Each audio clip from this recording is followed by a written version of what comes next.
Hi, welcome to SpannerStruct. In this particular lecture, we will look at the finite element concept. If you're from any industry, if you're from aerospace, either if you're from automobile or a structural engineer, you need to create an analytical model first of all. Why we'll create an analytical model? For calculating the strain, for calculating the stresses, for calculating the displacements and all. So FEM will help you for finding the displacements, stress, strain and all the properties of the material after the load there. Just look at this particularly airplane crash test. It is only possible when we have a FEM software, and this is done in the ANSYS software, which is a popular FEM software. In the car industry also you will find it that FEM software is widely used for testing purpose. So you will find it that all the car test has been done first of all in the FEM software only, then it is done on the practical. That was the case of car industry and the aerospace industry. Now we will look at that what is the use of FEM software in the civil engineering industry, and that also for the structural engineer. You can look at this particular structure which has been made in the ETAP software. So if you look at in the structural engineering field, you will find the famous software for modeling a building is ETAPS, STATPro, Protastructures and lots of there.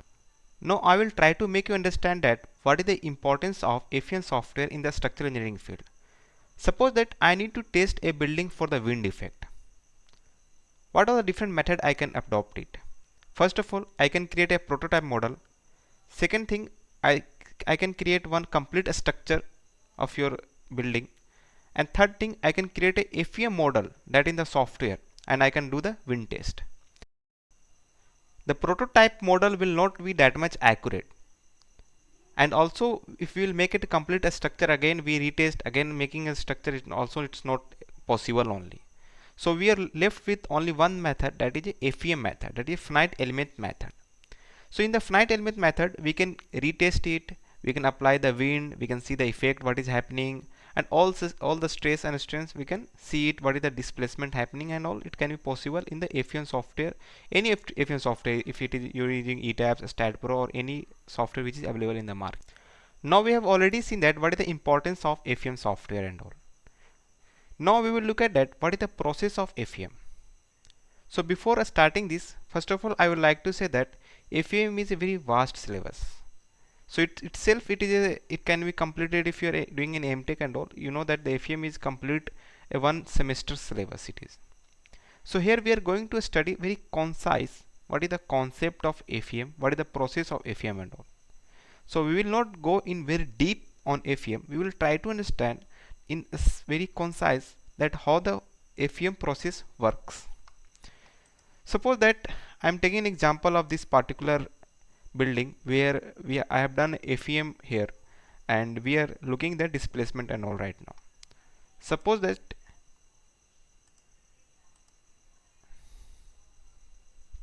this is the case of slab here. So I will undeform it. So if you look at that, this is the slab, and before analyzing this model, we will get it slab which will be something looking like this. After analyzing and after the analysis, if you look at the displacement and all, it will be in the form of mesh. So I would like to show it will be in the form of mesh. You can see that we have some mesh here, okay, in the form of rectangular and all. We are having a meshing here. So how the FEM works? Suppose that I am taking just example of this slab, and I am making this only visible here. Now just take an example of this slab. So if you look at the process of FEM in this slab, so first of all what will software will do? Software will make a mesh of this slab. So for making this mesh, software will divide it first of all into finite element. So it will not be infinite, it will be infinite. So the software will divide this element, or sorry, it slab into finite element here. So if you look at any element here, suppose this we can take it as an element. So these particularly things we can call it as element, and there will be a nodes along with that. So if you see, there will be a nodes also along with that. So what will happen again? Again I will repeat it. Software will create a mesh of it. And also please, one more important thing I would like to say you that this mesh which the software is creating, you have a complete control of it. What to say the control of it? Either you can reduce the size of the mesh, or either you can increase the size of the mesh also.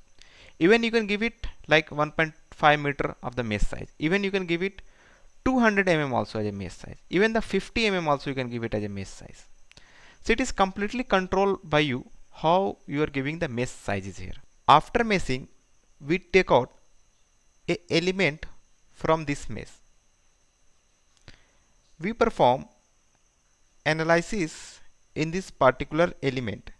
Likewise, we perform analysis for all the element which is present in the mesh here. So your element will be looking something like this.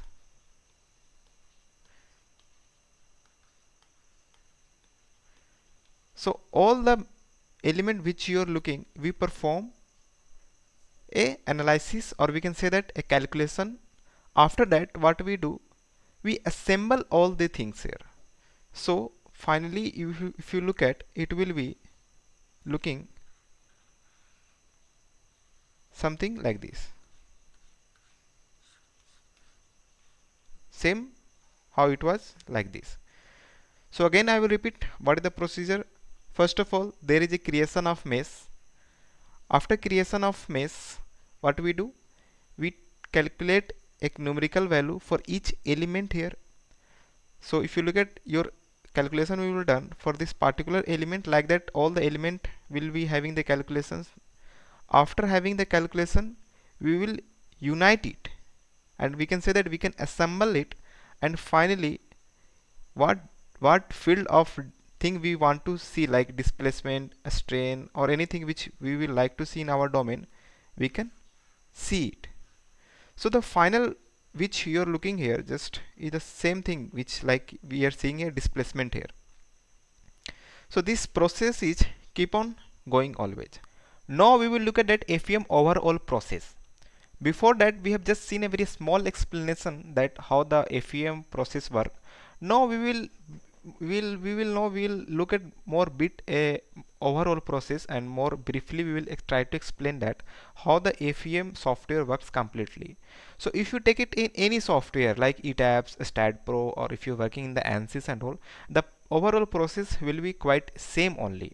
So first of all, I would like to divide this process into three parts. First is the preparation of FEM model.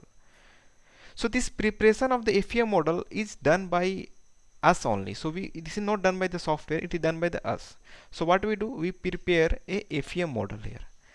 After preparing the FEM model, we give the mesh size, that what the mesh of the should be there, like 1.2 meter, or we can say that 200 mm and all. We give the mesh size here.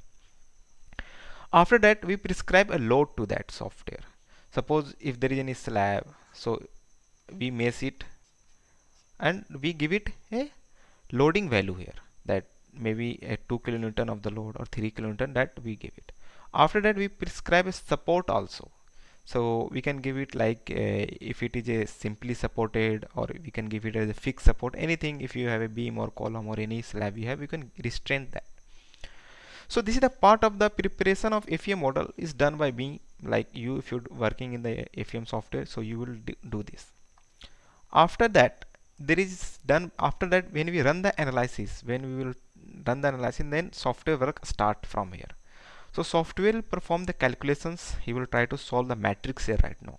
So what will the first thing the software will do? He will generate a stiffness matrix for each element here.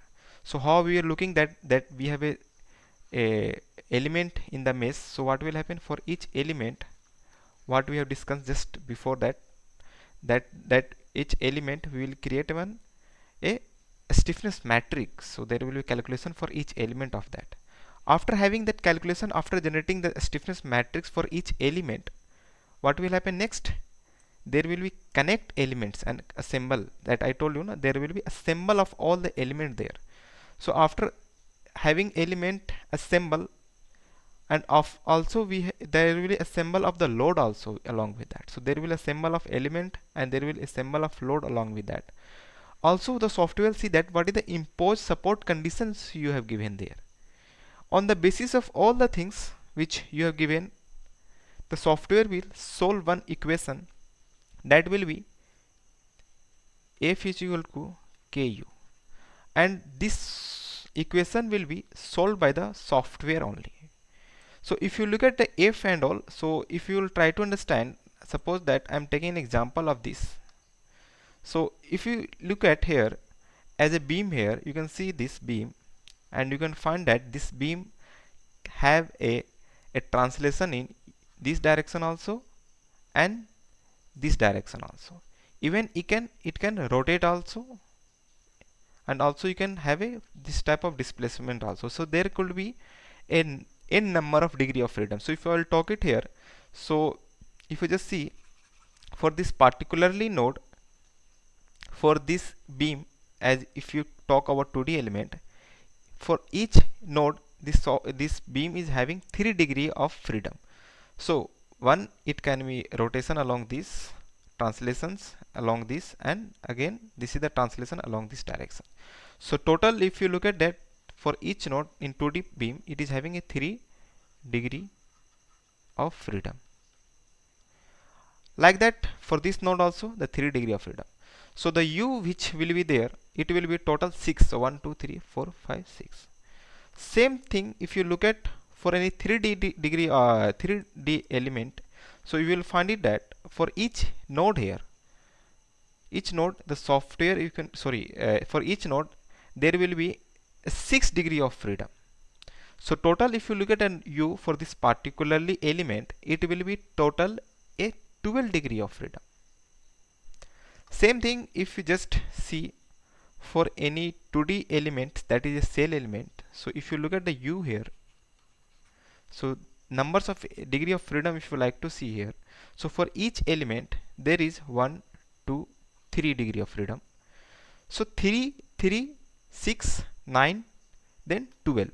So for 2D cell element will have a 12 degree of freedom for this particularly exercise.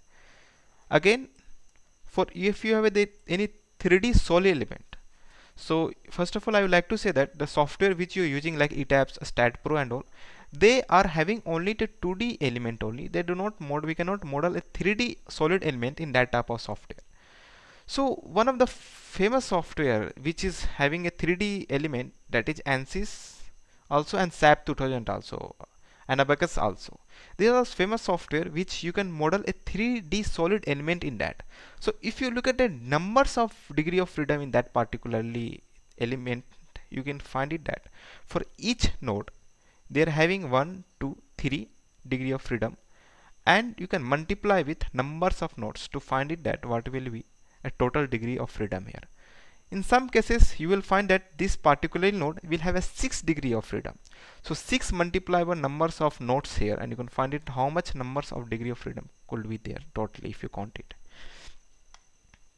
So like that the software will calculate it. So if you just see the displacement that which you like to show here, that so software will have the load vector, and also the software will have the generate its a matrix also. So if you just see the displacement, it will be a K inverse multiplied by the force.